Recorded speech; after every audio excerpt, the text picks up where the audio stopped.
Health Secretary says a second national lockdown to stop the spread of coronavirus has not been ruled out by the government. Matt Hancock has insisted the move would be the last line of defence and that he hopes to stick to localised measures. Our political editor Theo Usherwood says a nationwide measure could take effect next month. The prospect of a short, sharp lockdown in England now under active consideration. The government's top scientists met on Wednesday night to consider what is being termed a circuit break lockdown. One idea is that it would last for 2 weeks and cover the October half term to minimise disruption with schools. And the hope is that it would allow the reduction of the rate of infections currently doubling every 7 to 8 days. Merseyside and much of Lancashire are set to be the next parts of England to face tougher COVID restrictions. An announcement is expected later. Wajid Khan is the mayor of Burnley. He's told us businesses would need help. Unfortunately, this is going to have an impact on people's livelihoods. In the hospitality sector, many people are on 0 hours contracts. So government needs to look at this, back this up with some targeted support for people who will be affected job-wise. Around 10 million people are already under localised rules, including in the northeast of England, the West Midlands, South Wales and Western Scotland. Scientists say a portable COVID-19 test, which gives results in 90 minutes, could make a huge difference in hospitals this winter. The COVID nudge has been trialled in 8 hospitals in London. It can be used at a patient's bedside without needing to go to a lab. 3 men have been injured, 2 of them seriously, in a shooting in Coventry city centre. West Midlands police say they're searching for a suspect who they believe left the scene last night in a dark-coloured vehicle. Official figures show retail spending in the UK is up for a 4th consecutive month. Sales rose by 0.8% in August, helped by people taking on DIY projects and buying furniture. But Jonathan Athau from the Office for National Statistics has told us it may be partly down to consumers spending less elsewhere. Some of the strength we might be seeing here is people, instead of being able to go abroad on holiday, might be taking some time and using the money to improve their home. So there is a bit of a question here about whether it's sort of swings and roundabouts for the economy as a whole. But for retail, good news. And the author of Forrest Gump has died at the age of 77. Winston Groom's novel was adapted into the 1994 classic film starring Tom Hanks. In the city a short time ago, the FTSE 100 was down 14 points at 60.35. The pound buys $1.29 and €1.09. And the weather, fine and dry with sunny spells, windy in the south, cloudier for the far north of Scotland with a few spots of rain, a high of 22 degrees. From Global's newsroom, I'm Simon.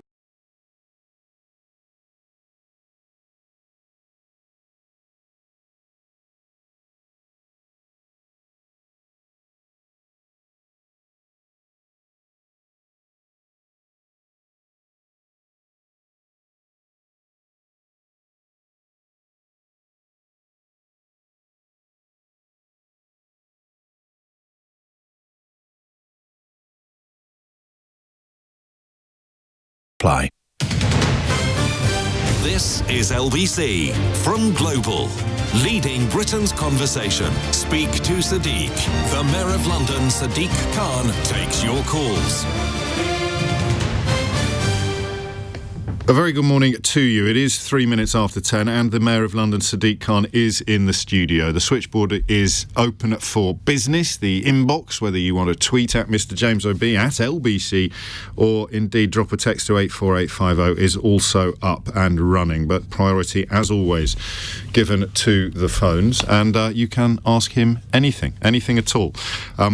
Mr Mayor, good morning. Good to see you, James. Welcome to our newfangled high-tech Westminster studio. It's great to be back in Westminster, yeah. I have to warn you that the last senior politician to be in here was forced into self-isolation shortly after concluding his interview with Nick Ferrari earlier this week, so I'm hoping that hasn't set a fashion or started a trend. We need to begin, before we go to the phones, with this curious contradiction of claims that's coming from central government. Dido Harding yesterday expressing the belief that nobody could see this massive tick in requirements for tests coming, and Matt Hancock this morning suggesting that you can get a test if you want one everywhere in the country. Where do you stand on either of those two claims? I think all of us could see an increase in demand for testing as autumn approaches. A number of things were happening. Schools returning in September. greater socialisation, people going to bars and restaurants, but people returning from holidays. But also, we saw what happened in Scotland. Scotland had their schools returning a couple of weeks before us, and they'd seen an increase in positive cases, an increase in testing. And just like we were behind the curve in relation to exam results behind Scotland, we seem to be behind results here as well. And actually, all of this is predictable because the virus comes to us later on. And as far as Matt Hancock saying there is no issue with tests, I'm paraphrasing. Look, I've listened to and spoken to many Londoners who can't get a test, or if they can get a test, they've got to travel many, many, many miles away. Or once they've had a test, they've got to wait days and days for the result. And what we do know is that the WHO, the World Health Organization, more than 6 months ago said the way we're going to get a grip on this is tests, tests, tests. And 6 months on, we've got government incompetence leading to NHS workers, teachers, transport workers and many others not being able to get a test and having to self-isolate rather than being on the front line looking after people across the country. 10 million already in local lockdown, we calculated yesterday, and the national lockdown is perhaps on the cards come October. How close is London? And also, how close are you to the decision-making process? Yeah, last week I had a meeting with Matt Hancock, and I want to give credit to Matt Hancock and Dino Harden and their team for working with us.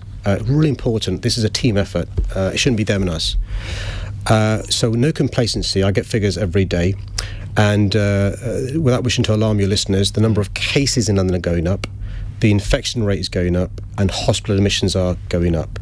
But we aren't at the point where we've got to trigger the sort of things we'd need to do that you're seeing across the country. And that's why I've been saying for some time now, and I've been criticised for doing so, is that wealth is linked with health, and livelihoods are linked with lives. And that's why we've got to follow the basic advice, wear a face mask, use hand sanitizer. If you can work from home, avoid the rush hour. And those who've been criticising me, particularly from central government and those in some parts of the media, should now realise that as a consequence of the virus going up, our economy will suffer even more.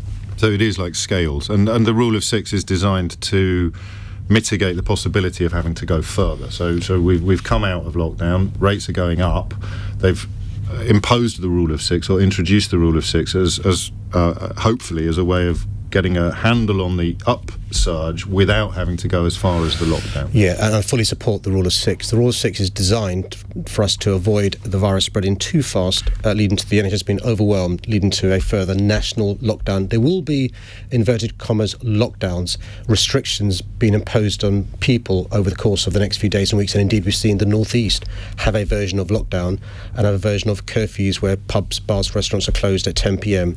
That could well be coming to London. We're keen to do our bit to avoid that happening. That's why I want to thank your listeners for the monumental sacrifices made so far and ask them to carry on making those sacrifices. And finally, before we hit the phones, presumably you were very, very relieved that grouse shooting has been exempted from the rule of six, given your usual weekend activities. I just find it astonishing. I think Angela Rayner summed it up really well at PMQs this week when she stepped in for Keir Starmer. The Prime Minister's priority appears to be giving exemptions for parties of 30 who want to go grouse shooting. It just beggars belief and demonstrates how out of touch this government is. Well, we'd be happy to hear a response or a different account from central government, although there is a letter in the Financial Times this morning pointing out that 7 children are forbidden from feeding ducks, but were 30 men to gather on a moor, they'd be free to shoot ducks. Let's head to the phones, and we'll begin with Alex, who's in Watford. Alex, good morning. You're through to the Mayor. Good morning, James. Good morning, Sadiq. Hey, Alex. Hi. Can I ask, I believe you've got access to the Cobra meetings.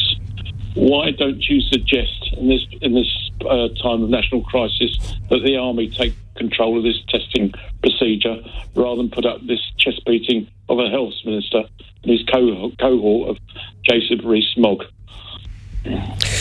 Well, Alex, you're not endlessly carping there, are you, Alex, by any chance? No. Jake, carry on for me. Well, Alex, thanks for your question. Well, here's the bad news. As far as I understand it, Cobra hasn't met since the 10th of May. And let's just pause and reflect on that. Cobra hasn't met since the 10th of May, and we're facing the biggest health economic and social crisis since the Second World War. And I've got a number of theories why that is. One of them, Alex, is because the government doesn't like having their policies and their ideas challenged, as often happened at Cobra. And so, Alex, I can't put to the Prime Minister at a Cobra meeting with experts around the table your suggestion. But by the way, you're right to remind us that the army in the past has come through and saved the bacon, if you like, of successive governments. You remember the Olympics in 2012?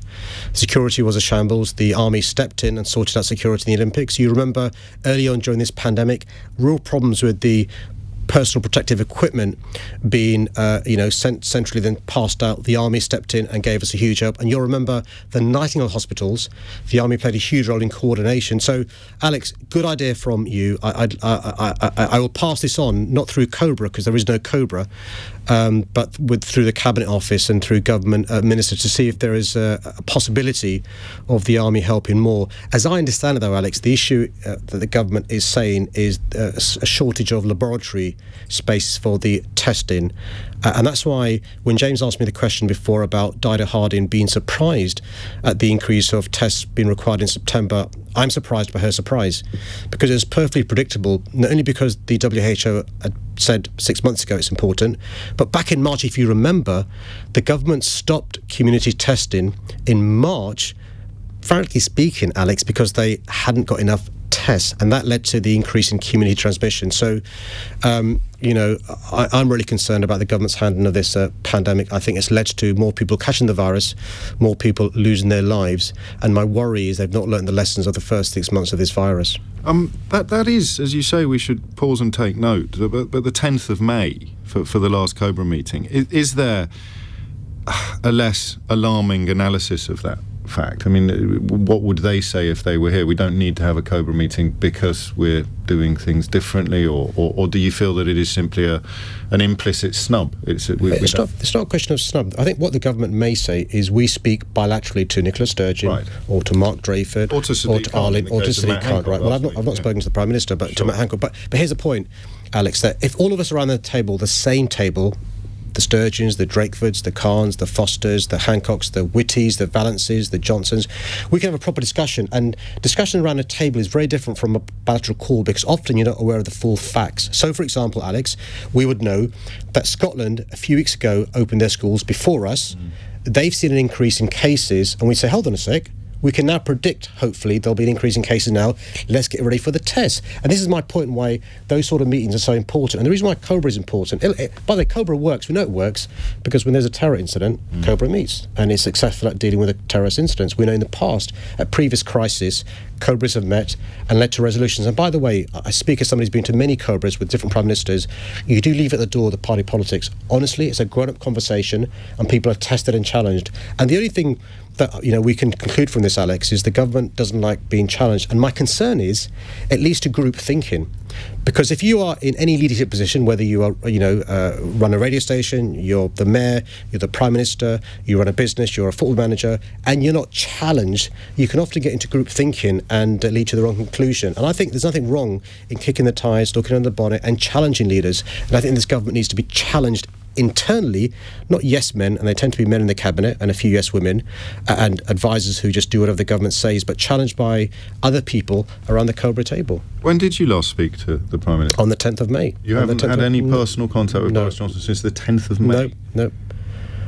Well, yeah, luckily our callers have rather more access to you than, well, I suppose he could call in if he wanted to. Daniel's in Golders Green. Daniel, you're through to the Mayor. Morning, James. Carry on. Morning, Mr. Mayor. Good morning, Daniel. I'd just like to know why you, as the Mayor of London and the Chairman of Transport for London, are killing London's economy with your crazy transport policies, hiking the congestion charge 30% to £15 a day and making it 7 days a week, narrowing the major arterial roads in London like Park Lane and the Euston Road, making it one lane for traffic for vehicles, and turning the bus lanes 24 hours a day, 7 days a week. This is having a devastating effect on London's businesses and London's economic recovery, and you're endangering lives because emergency services are being trapped in all the congestion you're creating. Okay, Daniel, thanks for your question. Let me do it with all four of your points. So the requirement to reintroduce the congestion charge was a requirement placed upon us by the government when they gave us the grant to help us for the first 6 months of this financial year. They also had as a condition that we had to widen the scope, and that's what led to the 7 days rather than 5 days, and increase the charge from £11.50 upwards. They agreed and they approved the £15 for 7 days a week, but I agree with you. I'm not happy with it being 7 days a week or being £15. Just to be clear, what would have happened if you'd said no? They would have pulled the money.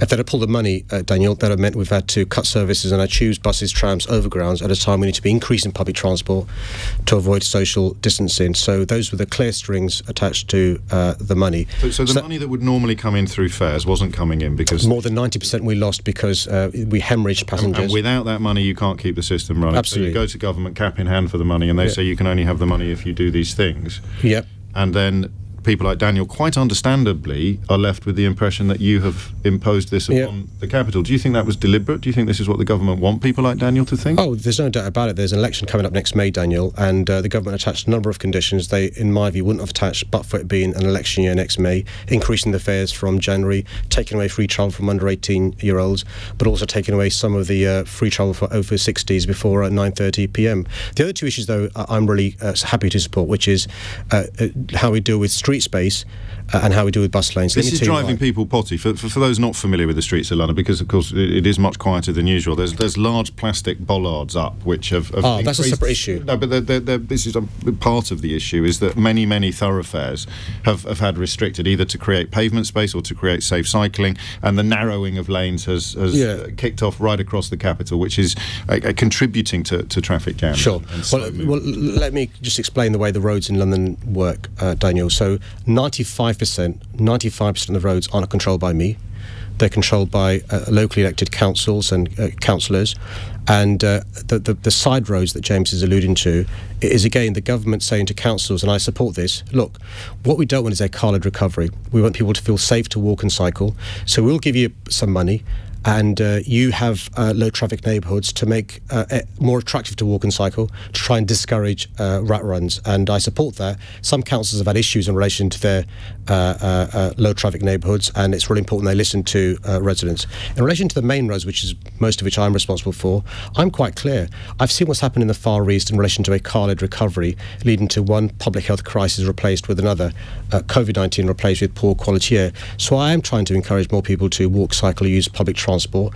One of the ways we can encourage more people to use buses is to make them more reliable. The way to make them more reliable is for the bus lanes to be free from other vehicles, and so we're testing whether the bus lanes in London should be 24 hours a day. And by the way, black cabs can use them as well during these 24 hours, as can cyclists and motorcycles.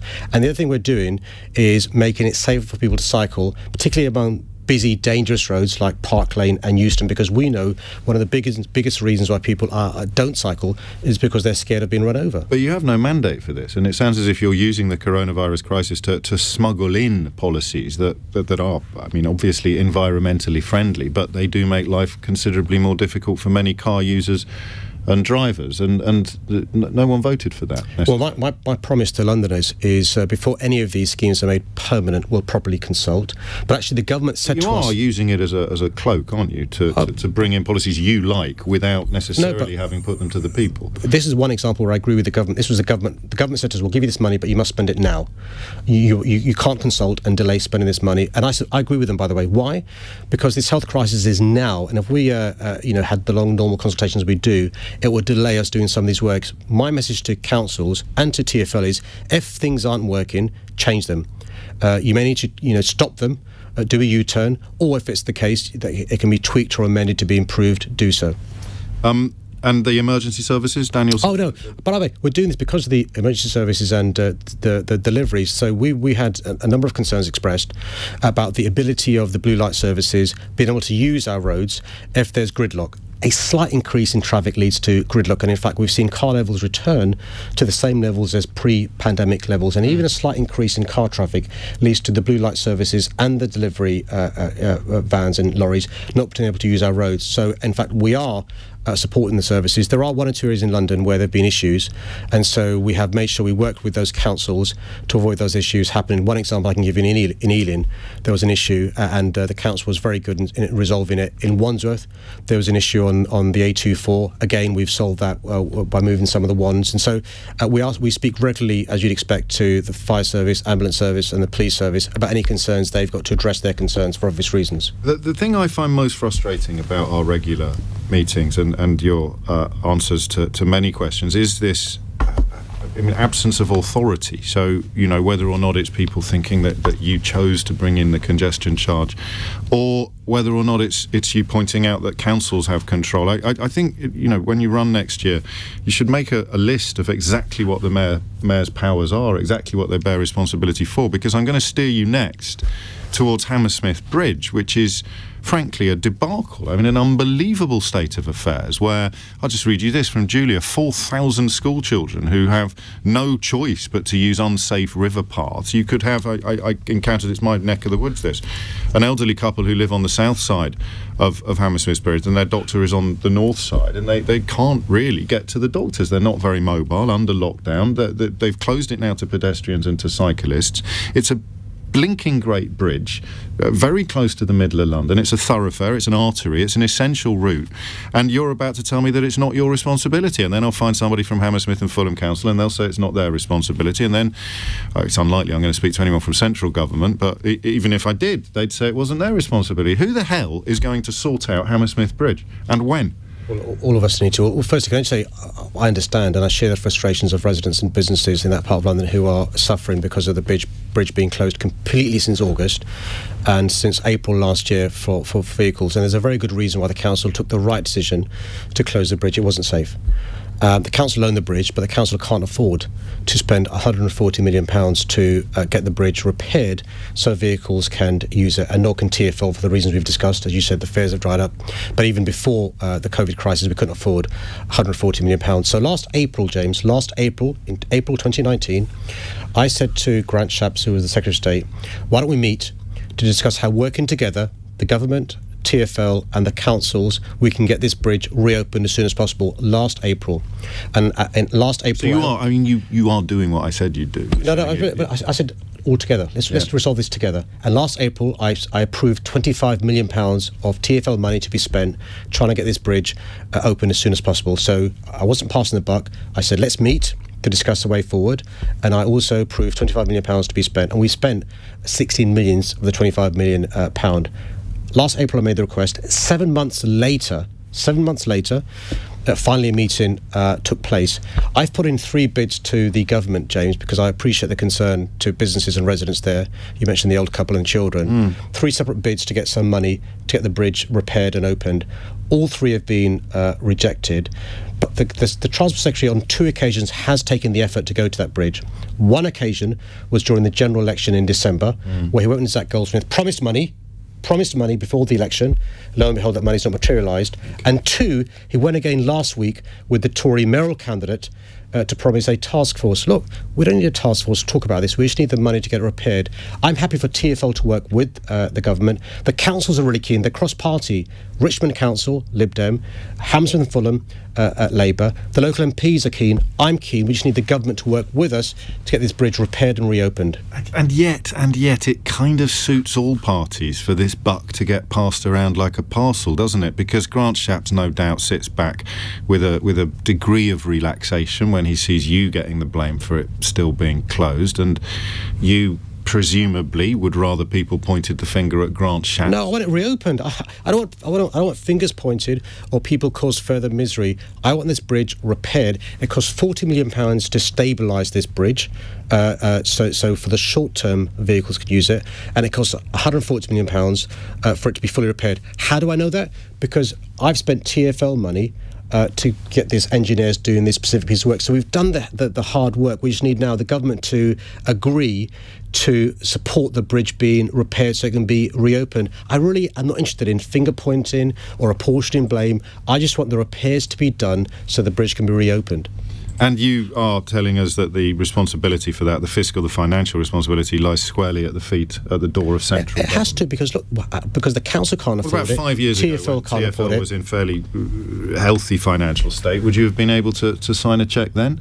We're not on the bridge, but we've supported the funding. And that's why I supported the funding last year, £25 million. People are listening to this, Mr Mayor, and you know this. They're listening in a state of, epic frustration, exacerbated by lockdown, exacerbated by congestion and other problems on the road. And if you know that part of London, it is... I know well. Yeah, I know well. It's been cut off at the knees, metaphorically speaking, and you're not saying anything that's going to be remotely encouraging for any of the people listening. I think you're being a bit unfair. Well, possibly I am, but they want the bridge open. There's no possibly about it. Look, this bridge is a bridge that's 150 years old, that's had problems for decades. Yes. Decades.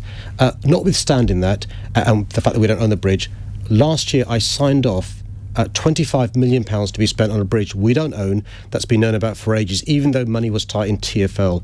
But also last year when I did this, I said to the government, let's sit around a table to solve this problem. It is surmountable, right? We just need to get some financial support to get the bridge reopened. The council are willing to explore options. H&F, Hammersmith, Fulham, Richmond aren't being unreasonable. They've got no money to get this bridge reopened. I don't think we're being unreasonable either.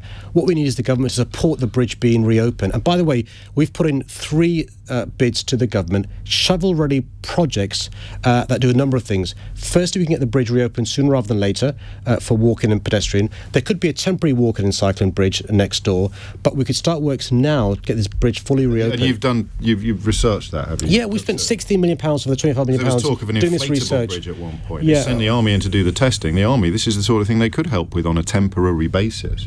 Yeah, I mean, when I was a minister in government, I got the army to build a bridge in the Lake District when there was floods. I mean, the army can do amazing stuff. I'm not sure if it's possible here. Are you essentially telling us that if there was a Tory mayor of London, this bridge would be open? I'm not sure, but that's what... What do you think? I think that's what Grant Shapps and the government would like Londoners to believe, so they vote Tory next May. Listen, they made that promise last December when they were campaigning for Zach Goldsmith. No repairs materialised. I really ain't interested in finger pointing. What I'm interested in is getting around the table with Grant Shapps, with the relevant people in DFT, with the councils, with the local MPs, to get the financial support we need to get this bridge repaired and reopened. Let's move on with apologies to the burghers of Hammersmith. It doesn't appear that, never mind the bridge, there's not much light at the end of your particular tunnel at the moment either. Let's go to Steve, who's in Islington. Steve, you're through to the Mayor. Yeah, good morning, Mr Mayor. Just a quick question I'd like to ask you. You haven't mentioned with these bus lanes, the ones that you're responsible for, about goods vehicles, because goods vehicles are allowed to load in these bus lanes at certain times of the day.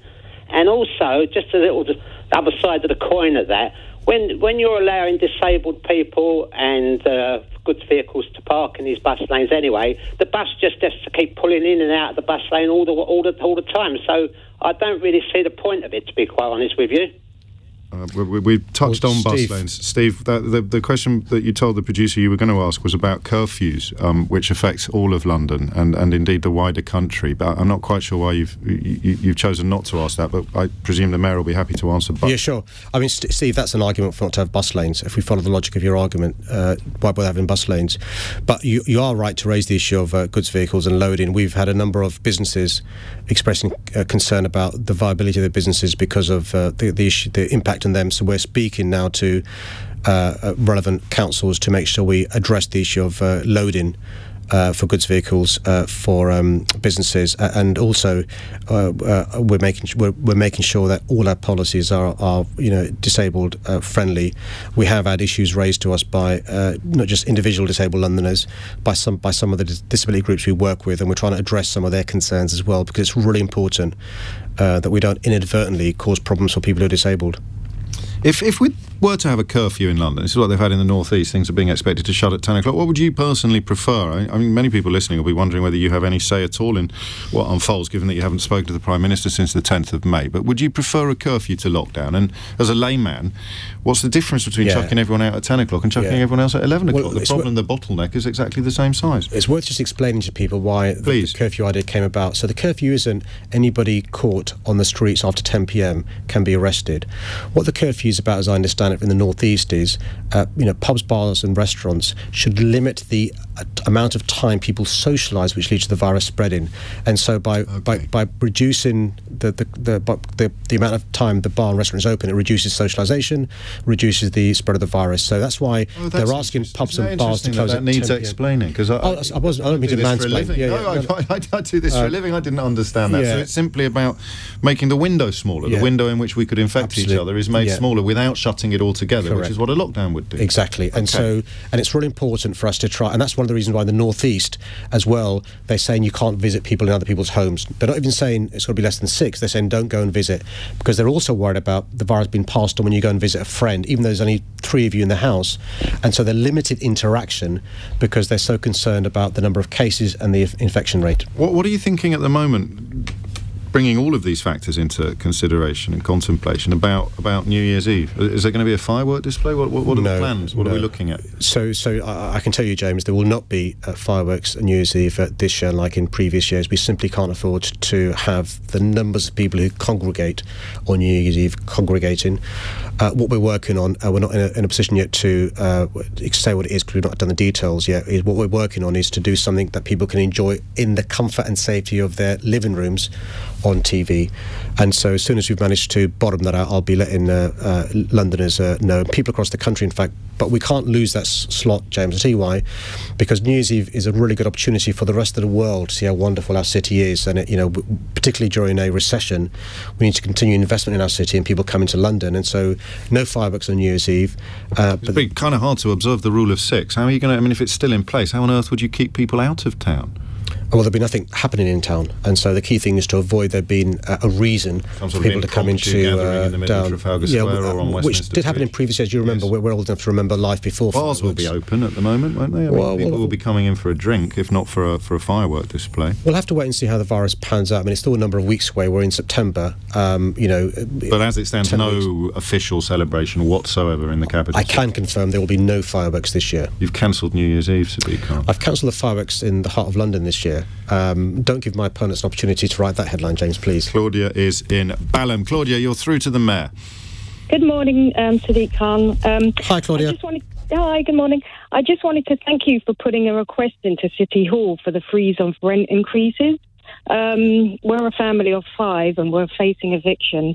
And we've been in this property renting privately for 13 years.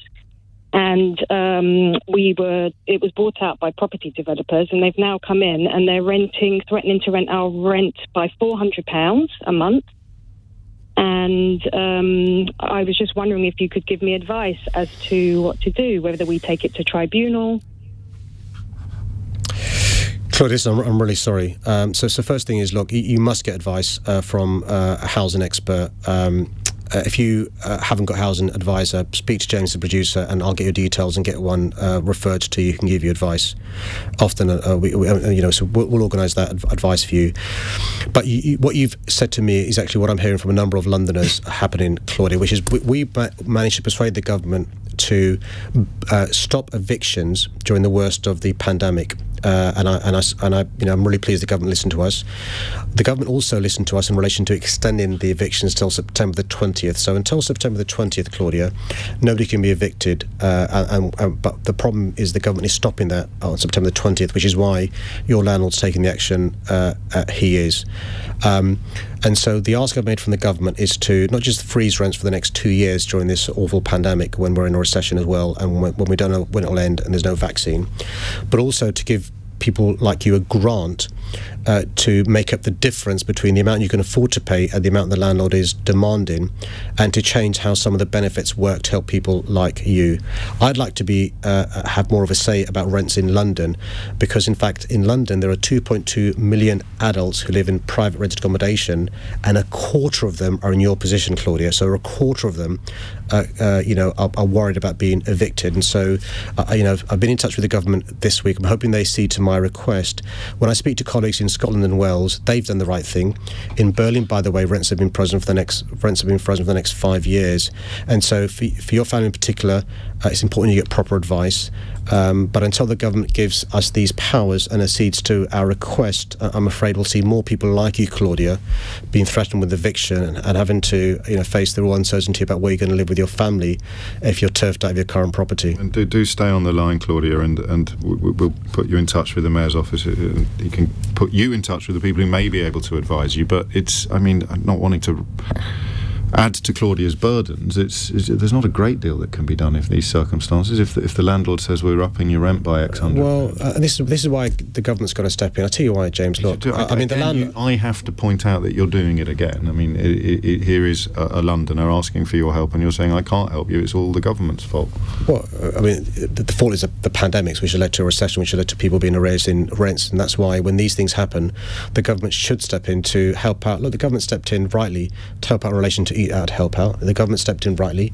You still think that was rightly, even though the infection rate has started going up again at a rate of knots? Yeah. I mean, I think I support Eat Out to Help Out. I'd have spent that £500 million differently. But I wasn't asked my views on how I'd spend the money differently. But the fact is, I'd rather they spent the money doing that than simply hoarding it, which is what had been the alternative and stuff.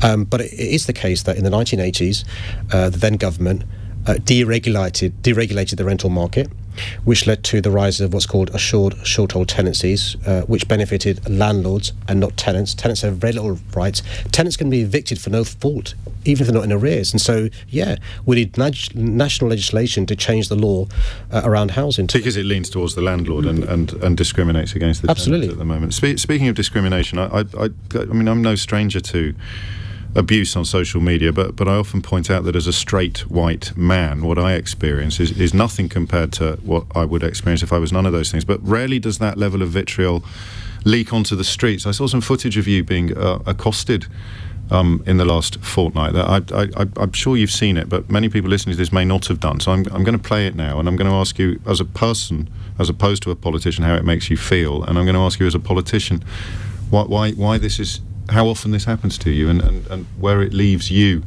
as a man. Just have a look at this. Photo opportunity on a bike next day you're in your Range Rover with your bodyguard. Give us back our streets, you hypocrite. Lives matter. How many contracts you put out to tender? None. How much commission was you going to earn from moving to the priest? Don't you? You're not the mayor of London.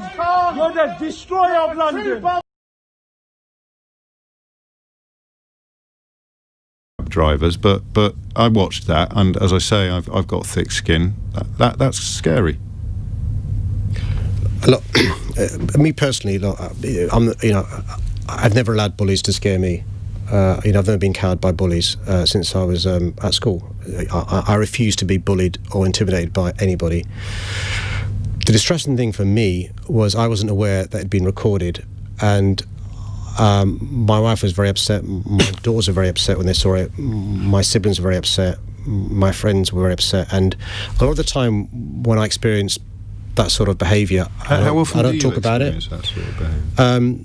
It's not uncommon for the sort of people you see to behave the way they do towards me. I've got to say, 99% of the time, Londoners are wonderful. I mean, honestly, my experience this morning has been wonderful. But it does happen. It happens more when I speak to friends who are politicians to me than to others. Listen, I remember going to do a speech, and again, this is in the public domain, so I'm not giving away new stuff, where people brought along a guillotine as I was doing a speech, a Fabian Society, to infer that they would want my head cut off. And again, because they got into the public domain, my wife saw that, my daughter saw that, my mum saw that, and it upsets them in ways I can't describe, and that upsets me. And the thing is, I've always, James, and you've always pulled me up on this, said why I don't talk about some of the stuff I receive more. I remember the conversations we've had, and the reason is, James, look, I've spent my entire adult life encouraging minorities and women and others to get involved in mainstream politics, right? And my concern, and I'm really worried about this, is if you're a mum or a dad or an uncle or an auntie and your niece or nephew or son or daughter is thinking about getting into politics, and that person is a girl or a woman or an ethnic minority or a religious minority, I worry you will say, look what happens to Sadiq. Don't do it. Why would you want to do it? So I never talk about it voluntarily, James. You've asked me, so I'm responding. Yes. And I wasn't the person to put out that video. But, you know, I'd say to young people who are ethnic minorities or LGBTQ plus or disabled or women, you know, the vast majority of people are wonderful. And, you know, you can change people's lives for the better. Don't allow these minority of bullies to think that, you know, you can't make a change. I'm not going to let them, you know, change the way, I behave and the values that I have. And nor should you. Get involved in mainstream politics, get involved in public service, get involved in changing our society, because these guys want us not to. And we're not going to let them. That never makes you think of jacking it all in? No, not at all. In fact, you mention your wife and daughters, and I don't want to dwell on that, but if anything were to make you think about jacking it all in, it would be them, right? It would be their response to these sort of episodes. Yeah, and let me be frank, the only reason that I accepted police protection was because I'm concerned about their safety and my staff's safety when they're with me, because I was reminded that actually, you know, when people make threats to me, when people make threats to my life, or, you know, when terrorists in New Zealand or Finsbury Park mention me, it has an impact on those around me, and so it's my responsibility to my loved ones, whether they're my staff or my family, which is why I accept police protection. It's not something I choose voluntarily, or it's not enjoyable.